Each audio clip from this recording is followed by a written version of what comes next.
If your data is fragmented, your integrations are brittle, and the ownership is unclear, agents won't save you. And if you sell it as something that is going to be the end-all solution, which many of the organizations out there and technology providers and consulting providers are selling it that way, it's really misaligning with what your clients, what your customers need to be looking at right now.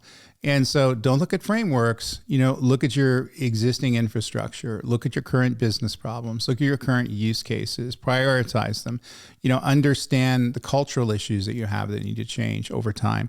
And those are the harder problems to solve.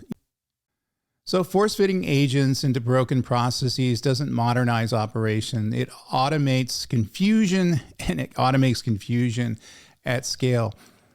The force fit is where I'm largely concerned, where the damage is going to be done. So if your data is fragmented, your integrations are brittle, and the ownership is unclear, agents won't save you. They'll amplify failure modes.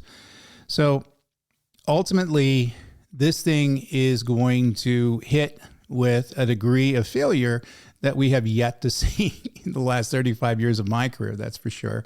And so in other words, this is going to be failure with many zeros on the end. And so we saw this with cloud computing. People were moving, with data sets and applications to the cloud without a good understanding as to whether or not they're going to be optimized for the cloud or it was a good architectural decision or not, because the cloud was the cool path that everybody was moving to. They were told it was going to be cheaper, better, more agile.